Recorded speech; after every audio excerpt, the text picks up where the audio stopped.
कहानी है सुनीता और उसकी जादुई गाय की। 4 महीने पहले ही एक सड़क हादसे में सुनीता ने अपने पति को खो दिया था। तब से सुनीता के सामने मानो मुसीबतों का अंबार लग गया था। उसका पति मुकेश एक गरीब किसान था। खेती के लिए उसने गांव के साहूकार से कर्जा लिया था, जिसे चुकाए बिना ही वो इस दुनिया से चला गया। साहूकार आए दिन सुनीता को खरी खोटी सुनाने उसके घर पहुंच जाता था। सुनीता बड़ी मुश्किल से अपने 2 बच्चों के साथ अपना गुजारा चला रही थी। उसके पास साहूकार को देने के लिए बिल्कुल भी पैसे नहीं थे। मालिक, मेरे पति ने आपसे कर्जा लिया था, अब वो तो है नहीं, तो मैं पैसे कहां से लाऊं? हाँ, तो पति नहीं है तो क्या हुआ? जमीन तो है तेरे पास, वो मेरे नाम कर दे, मैं भूल जाऊंगा अपने पैसे। कैसी बातें कर रहे हैं मालिक? उस जमीन के सहारे तो मैं और मेरे बच्चे जिंदा हैं। अगर वो भी चली गई तो मैं कैसे अपने बच्चों का पेट भरूंगी? वो सब मुझे कुछ नहीं पता। आखिरी बार तुझे मोहलत दे रहा हूं। अगले सोमवार तक या तो मेरा सारा पैसा चुका दे, वरना मंगलवार को जमीन के कागज मुझे सौंप दे, समझी? इतना कहकर साहूकार वहां से चला जाता है। सुनीता बहुत परेशान थी। तभी उसकी नजर अपने दोनों बच्चों पर पड़ी, जिन्होंने सुबह से कुछ नहीं खाया था। वो जैसे ही चूल्हे की तरफ बढ़ी, उसने देखा कि सारी लकड़ियां खत्म हो चुकी थी।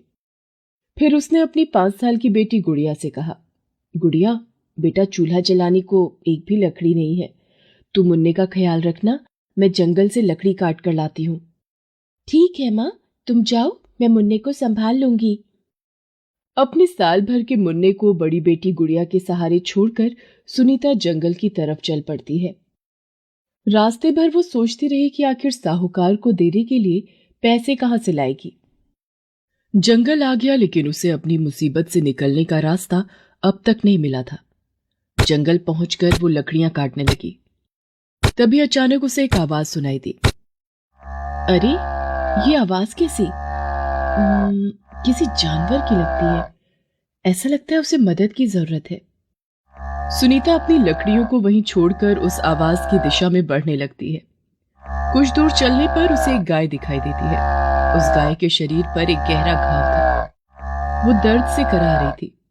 सुनीता तुरंत उस गाय के पास गई और उसे प्यार से सहलाते हुए बोली, अरे, तुम्हें तो चोट लगी है, दर्द हो रहा होगा ना बहुत? उस गाय को दर्द में देखकर सुनीता अपने बारे में सब कुछ भूल गई और उस गाय की मदद करने के बारे में सोचने लगी।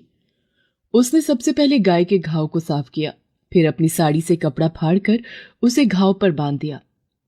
गाय को पानी पिलाने के बाद सुनीता वहां से जाने लगी तो उस गाय ने तुरंत सुनीता की साड़ी का पल्लू अपने मुंह से पकड़ लिया और उसे अपनी तरफ खींचने लगी। ये साफ पता चल रहा था कि वो गाय सुनीता को जाने से रोक रही थी। सुनीता ने उस गाय के सिर पर हाथ फेरते हुए कहा, मुझे जाना होगा, मेरे बच्चे मेरा इंतजार कर रहे हैं। सुनीता गाय के मुंह से अपनी साड़ी निकालकर वहां से जाने लगती है तो वो गाय जोर जोर से आवाज करने लगती है। गाय की आवाज में दर्द था, जिसे सुनीता नजरअंदाज नहीं कर सकी। उसने अपनी लकड़ियों का गट्ठर अपने सिर पर रखा और फिर उस गाय के पास जाकर बोली, ठीक है, अब चुप हो जाओ, तुम चलो मेरे साथ, मैं तुम्हारा ख्याल रखूंगी। सुनीता उस गाय की खड़े होने में मदद करती है और फिर अपनी लकड़ियां लेकर आगे चल देती है। गाय भी धीरे धीरे उसका पीछा करते हुए उसके घर पहुंच जाती है। सुनीता की बेटी गुड़िया उस गाय को देखकर बहुत खुश होती है और सुनीता से कहती है, अरे माँ, ये गैया हमारी है क्या? हाँ बेटा, मुझे जंगल में मिली, बहुत दर्द में है बेचारी। मुझसे इसकी हालत देखी नहीं गई तो मैं इसे अपने साथ ले आई। बहुत अच्छा किया माँ, ये तो बहुत प्यारी है, क्यों ना हम इसका नाम प्यारी ही रख दें? हाँ हाँ, हाँ हाँ, क्यों नहीं, आज से ये हमारी प्यारी ही है।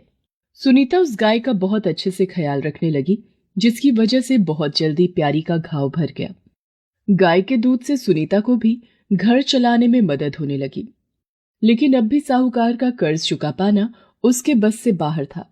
फिर एक दिन, अरे माँ, देखो तो इस बर्तन को क्या हो गया? क्या हुआ गुड़िया? अरे, ये तो। सुनीता उस बर्तन को देखकर हैरान थी, क्योंकि वो बर्तन सोने का था। गुड़िया, ये कहाँ से मिला तुझे? माँ, ये तो प्यारी के पानी पीने का बर्तन है। जब हमने इसे प्यारी के पास रखा था तो ये बहुत अलग दिखता था। अब देखो ना, ये कितना चमक रहा है। सुनीता को कुछ समझ नहीं आ रहा था। वो तुरंत घर के अंदर से एक और बर्तन लेकर आई और उसमें थोड़ा सा पानी डालकर प्यारी के सामने रखते हुए बोली, प्यारी, ले पानी पी ले। प्यारी उस बर्तन से पानी पीने लगती है। जैसे ही पानी खत्म हो जाता है तो प्यारी उस खाली बर्तन को चाटने लगती है। देखते ही देखते वो बर्तन भी सोने का बन जाता है। अब सुनीता को विश्वास हो गया था कि प्यारी कोई साधारण गाय नहीं बल्कि एक जादुई गाय है। सुनीता बहुत खुश थी। वो प्यारी को लाड करते हुए उससे कहती है, प्यारी, तू सचमुच बहुत प्यारी है। सुनीता उन दोनों बर्तनों को बेच देती है जिससे उसे खूब सारे पैसे मिल जाते हैं। वो सबसे पहले साहूकार के घर जाकर उसका कर्ज चुकाती है। साहूकार ये सब देखकर चौंक जाता है क्योंकि उसे तो सुनीता की जमीन पर कब्जा करना था। सुनीता के जाने के बाद वो अपने आदमियों से कहता है, अरे सुनो सुनो, जरा पता करो ये सुनीता के पास इतने पैसे कहां से आए? कौन सी सोने की खान लग गई है इसके हाथ? साहूकार के आदमी सुनीता पर नजर रखने लगते हैं। सुनीता का रहन सहन अब पहले जैसा नहीं था। प्यारी के जादू से सुनीता की माली हालत बहुत अच्छी हो गई थी।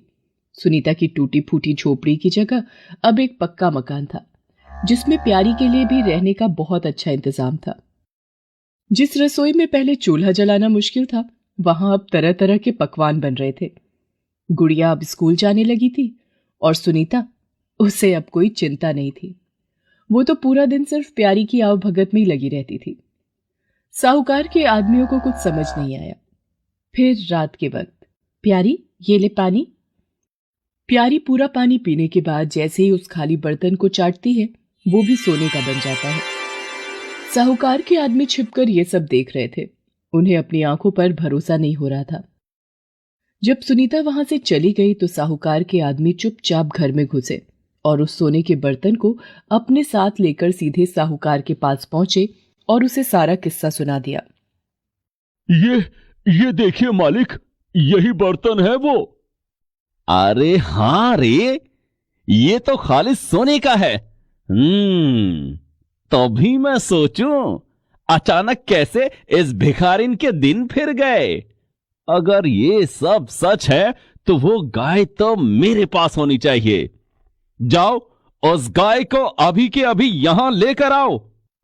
साहूकार के आदमी रात के वक्त ही उस गाय को चुराने की कोशिश करते हैं, लेकिन वो ऐसा कर नहीं पाते। प्यारी उन्हें देखते ही जोर जोर से चिल्लाने लगती है। सुनीता तुरंत वहां आ जाती है। वो साहूकार के आदमियों को पहचान लेती है और फिर एक मोटे डंडे से मार मार कर उन्हें वहां से भगा देती है।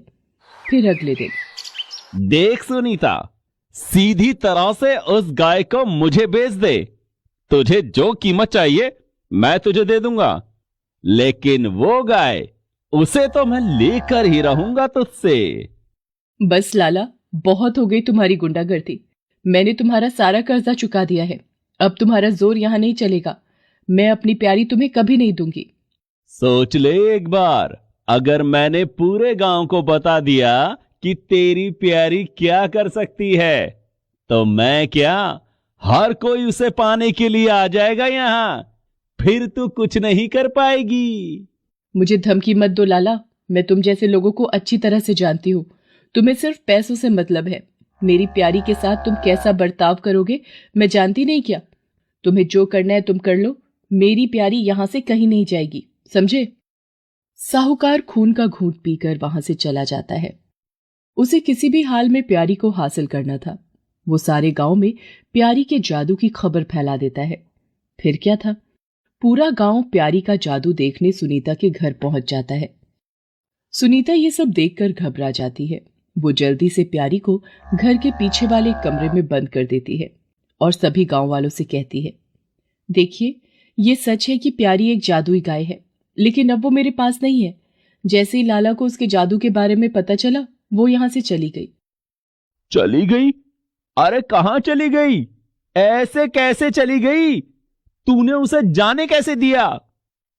नहीं नहीं भाई लोगों, प्यारी कहीं नहीं गई है, जरूर इसने उसे छुपा कर रखा होगा।